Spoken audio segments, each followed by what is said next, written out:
स्वागत है आपका अपने चैनल पढ़ाई की पाठशाला में। आज का जो हमारा टॉपिक है वो है अपवाह तंत्र, जिसके अंदर पहला सब टॉपिक हम डिस्कस करेंगे गंगा नदी तंत्र। देख लेते हैं जी क्वेश्चंस को। गंगा नदी उदाहरण किसका है? पूर्ववर्ती अपवाह का। सेकंड, बांग्लादेश में गंगा नदी को किस नाम से पुकारा जाता है? तो बांग्लादेश में गंगा नदी को पद्मा के नाम से पुकारते हैं। नेक्स्ट है, सुंदरबन डेल्टा का निर्माण करने वाली नदियाँ कौन सी है? तो सुंदरबन डेल्टा किस किस इनकी नदियों के संयोग से बना है? गंगा और ब्रह्मपुत्र, जो ये मेन है। नेक्स्ट, कथन एंड कारण का क्वेश्चन है। कथन कहता है गंगा बहुत ही प्रदूषित नदी है। बिल्कुल सही बात है, इसलिए तो सफाई, कब से सफाई की बातें चली आ रही हैं, अभी तक सफाई ही हो रही है। आपको पता नहीं कैसी सफाई हो रही है। हाँ, कारण बोल रहा है जो नदी जितनी पवित्र होती है वह उतनी ही अधिक प्रदूषित होती है, ऐसा बिल्कुल भी नहीं है। ठीक है, तो हमारा कथन सही है, कारण गलत है। नेक्स्ट क्वेश्चन है मेरा, गंगा की जलोढ़ मृदा की गहराई भूमि सतह के लगभग कितने नीचे तक है? तो मतलब 6000 मीटर तक है। ठीक है। नेक्स्ट क्वेश्चन है, सत्य कथन बताना है मेरा। आपको पता होना चाहिए कि 5 प्रयाग होते हैं हमारे। ठीक है, तो अब प्रयाग का मतलब जहाँ पर आकर नदियाँ मिल रही हैं, आपस में संगम कर रही हैं। तो पहला है हमारा, यहाँ पर देखते हैं, देवप्रयाग। देवप्रयाग अलकनंदा एवं भगीरथी नदी के संगम पर स्थित है। बिल्कुल सही बात है। दूसरा, रुद्रप्रयाग अलकनंदा एवं मंदाकिनी नदी के संगम पर स्थित है। बिल्कुल सही है। और तीसरा क्या है हमारा, अलकनंदा नदी कहाँ से निकलती है? बद्रीनाथ से बहती है। नेक्स्ट है, सही मैचेस करने हैं हमको। इधर स्थल दिए हुए हैं, इधर नदियों के संगम दिए हुए हैं। रुद्रप्रयाग मतलब अलकनंदा प्लस मंदाकिनी, नंदप्रयाग अलकनंदा प्लस मंदाकिनी। एक सेकेंड, यहाँ पे थोड़ा गड़बड़ है, ये वाला करेक्ट कर लीजिए। मंदाकिनी नहीं होगा, यहाँ पे नंदाकिनी होगा। ठीक है, ये थोड़ा सा इनका मिसप्रिंट होगा। कर्णप्रयाग मेरा अलकनंदा प्लस पंडर नदी के संगम पर है, और देवप्रयाग मेरा अलकनंदा एवं भागीरथी के। नेक्स्ट क्वेश्चन है मेरा, अलकनंदा तथा भागीरथी का संगम कहाँ होता है? मेरा देवप्रयाग में होता है। नेक्स्ट क्वेश्चन, मंदाकिनी नदी जल प्रवाह अथवा मुख्य नदी संबंधित है किससे? मेरी अलकनंदा से। केदारनाथ से रुद्रप्रयाग के मध्य बहती है कौन सी? मेरी मंदाकिनी नदी। वह नदी का तट जिस पर बद्रीनाथ का प्रसिद्ध मंदिर स्थित है कौन सा? अलकनंदा का तट है वो, जहाँ पर बद्रीनाथ का प्रसिद्ध मंदिर स्थित है। नेक्स्ट, भारत की सबसे बड़ी नदी कौन सी है? मेरी गंगा, भारत की। ठीक है। नेक्स्ट, भागीरथी नदी कहाँ से निकलती है? मेरी गोमुख से निकलती है। गंगा नदी की एकमात्र सहायक नदी जिसका उद्गम मैदान में है वो मेरी है गोमती, और ये याद रखना है, वो एकमात्र।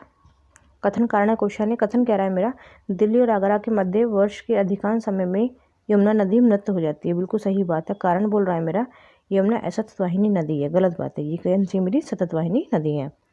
नेक्स्ट क्वेश्चन है, बेतवा, चंबल, केन तथा रामगंगा नदियों में से यमुना की सहायक नदी नहीं है कौन सी? मेरी रामगंगा। नेक्स्ट, यमुना नदी का उद्गम स्थल है कौन सा? बंदरपुर चोटी। यमुना मेरी बंदरपुर चोटी से निकलती है।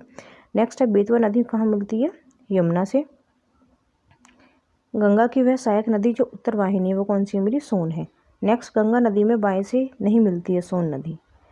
यमुना और सोन के मध्य जल द्विभाजक का कार्य करने वाली श्रेणी कौन सी है? मेरी कैमूर श्रेणी है। नेक्स्ट में देखते हैं कि ब्रह्मपुत्र नदी तंत्र को देख लेते हैं ज़रा। चलिए जी, पहला क्वेश्चन देखते हैं। तिब्बत में उत्पत्ति वाली ब्रह्मपुत्र, इरावती और मेकांग नदियाँ अपने ऊपरी पार्टों में संकीर्ण और समांतर पर्वत श्रेणियों से होकर प्रभावित होती हैं। इन नदियों में ब्रह्मपुत्र भारत में प्रविष्ट होने से ठीक पहले अपने प्रवाह में एक यू टर्न लेती है। ये यू टर्न कैसे बनता है पूछ रहा है। होता है भूवैज्ञानिक तरुण हिमालय के अक्षांगीय नमन के कारण। नेक्स्ट क्वेश्चन है मेरा, भारत में यरलुंग जंगपू नदी को जानते हैं हम ब्रह्मपुत्र नाम से। नेक्स्ट है, तिब्बत में मानसरोवर झील के पास जिस नदी का स्रोत है वह कौन सी है? मेरी ब्रह्मपुत्र, सतलज और सिंधु। कहाँ पर? तिब्बत में मानसरोवर झील के पास से निकलती है। नेक्स्ट क्वेश्चन है मेरा, अरुणाचल प्रदेश से होकर बहने वाली नदियाँ मेरी लोहित और सुबनसिरी हैं। नेक्स्ट, मानस नदी सहायक नदी किसकी है? मेरी ब्रह्मपुत्र की। ब्रह्मपुत्र नदी तिब्बत में जानी जाती है किस नाम से? सांगपो नाम से। नेक्स्ट क्वेश्चन है मेरा, ब्रह्मपुत्र नदी का बहाव क्षेत्र है तिब्बत, बांग्लादेश और भारत में। नेक्स्ट क्वेश्चन है मेरा, वह नदी जिसका स्रोत बिंदु एक ही है वो कौन से? ब्रह्मपुत्र और सिंधु नदी का जो स्रोत है वो एक ही है। नेक्स्ट टॉपिक डिस्कस करते हैं हम दक्षिण भारत की नदियाँ। कथन वो कह रहा है मेरा, पश्चिमी घाट की नदियाँ डेल्टा का निर्माण नहीं करती हैं। बिल्कुल सही बात है। क्यों निर्माण नहीं करती हैं आपको पता है? क्योंकि जो शॉर्ट कोर्स, एक तो पहले उनका शॉर्ट कोर्स है, और शॉर्ट मतलब छोटे रास्ता ही तय कर पाती हैं, और दूसरी चीज़ ये है कि उनका ढलान ऐसा है कि वो ज़्यादा कटाव भी नहीं कर पाती हैं, और भी रीजंस है, ठीक है। बट इसलिए वो डेल्टा का निर्माण नहीं करती हैं। डेल्टा मतलब काफ़ी सारी गाद को एक साथ लेके जाना और वहाँ पर डिवाउच करना जाके, जैसे सुंदरबन का डेल्टा है। जैसे हम देखते हैं कि पूर्वी घाट की नदियाँ हमारा डेल्टा बना लेती हैं, क्योंकि वहाँ का जो कोर्स है वो इस तरीके का है, ढलान इस तरीके का है। कारण बोल रहा है वह छोटे मार्ग से तीव्र गति से कठोर चट्टानों के ऊपर से प्रभावित होती है। बिल्कुल सही है। और दोनों क्या कथन कारण एक दूसरे का सही जस्टिफिकेशन है। नेक्स्ट क्वेश्चन मेरा कथन एंड कारण का है। कथन कहता है प्रायद्वीपीय भारत की सभी नदियाँ बंगाल की खाड़ी में गिरती हैं, परंतु नर्मदा तथा तापी नदियाँ अरब सागर में गिरती हैं। बिल्कुल सही बात है। कारण बोल रहा है नर्मदा और तापी नदियाँ ब्रह्म घाटी से होकर बहती हैं। बिल्कुल सही, ठीक है। और कथन तथा कारण एक दूसरे का सही जस्टिफिकेशन भी कर रहे हैं। नेक्स्ट क्वेश्चन है मेरा, नर्मदा नदी पश्चिम की ओर बहती है जबकि अधिकांश अन्य प्रायद्वीपीय बड़ी नदियाँ पूर्व की ओर बहती हैं। कारण पूछ रहा है क्यों, ऐसा क्यों होता है। नर्मदा नदी के बारे में पूछ रहा है कि पश्चिम की तरफ क्यों बहती हैं जबकि अन्य अधिकांश जो नदियाँ हैं, बड़ी नदियाँ पूर्व की ओर बहती हैं। क्योंकि यह एक रेखीय भ्रंशमाला रिफ्ट घाटी में विस्तृत है। मतलब नर्मदा घाटी का ढलान इस तरीके से है कि वो क्या कहती है कि रिफ्ट वैली में होकर बहती है, इसलिए वो क्या होती है और पश्चिम की तरफ जाती है। नेक्स्ट क्वेश्चन है मेरा, नर्मदा घाटी जिन पर्वत श्रृंखलाओं के बीच स्थित है वह कौन सी है मेरी? विंध्य और सतपुड़ा। नेक्स्ट क्वेश्चन मेरा कथन कारण का है। नर्मदा अपने मुहाने पर डेल्टा का निर्माण करती है। गलत बात है, मैंने आपको बताया था नर्मदा और तापी दो नदियाँ ऐसी हैं बेसिकली जो डेल्टा का निर्माण नहीं करती हैं। कारण बोल रहा है वह एक भ्रंश घाटी में बहती है। ये जो मेरा कारण है ये सही है, लेकिन कथन इसका गलत है। भारत की पश्चिम की ओर बहने वाली नदियाँ जो डेल्टा का निर्माण नहीं करती हैं वो कौन सी? नर्मदा, तापी और पेरियार। आपको याद रखना है ये पश्चिम की तरफ बहती हैं लेकिन डेल्टा का निर्माण भी नहीं करती हैं। जो इस तरीके की जो इन्फॉर्मेशन होती है ना, जैसे क्वेश्चंस के बीच की जो इन्फॉर्मेशन भी होती है वो भी कहीं ना कहीं किसी फॉर्म में आपके सामने नेक्स्ट क्वेश्चन को जन्म देती है। तो आपके क्वेश्चन से भी सीखना है किस तरीके से और इन्फॉर्मेशन आप ड्राइव कर सकते हैं और आगे यूज़ कर सकते हैं। नेक्स्ट क्वेश्चन है, कृष्णा, गोदावरी, तापी एवं कावेरी नदियों में से वह नदी जो भ्रंश घाटी से होकर प्रभावित होती है कौन सी मेरी? तापी नदी। नेक्स्ट क्वेश्चन है, राजनांदगांव, रायपुर, बस्तर एवं कोरबा जनपदों में से नर्मदा बेसिन का भाग कौन सा है मेरा? राजनांदगांव। नेक्स्ट, अमरकंटक से उद्गम किसका होता है? नर्मदा नदी का अमरकंटक से उद्गम होता है। नेक्स्ट है, नर्मदा घाटी उदाहरण किसका मेरा? भ्रंश घाटी का। नेक्स्ट, रिफ्ट घाटी या भ्रंश द्रोणी जिसे फॉल्ट ड्रॉप भी बोलते हैं से होकर बहने वाली नदी कौन सी मेरी? नर्मदा है।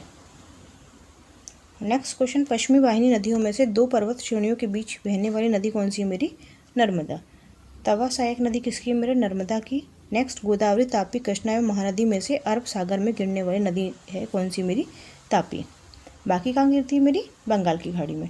नेक्स्ट क्वेश्चन है, वह नदी जो 3 बार 2 धाराओं में विभक्त हो जाती है और कुछ मील जाके आगे पुनः मिल जाती है, इस प्रकार श्रीरंगपट्टनम, शिव सुंदरम और रंगम के द्वीपों का निर्माण करती है, वो कौन है मेरी? कावेरी। ये मेरी कावेरी की विशेषता है।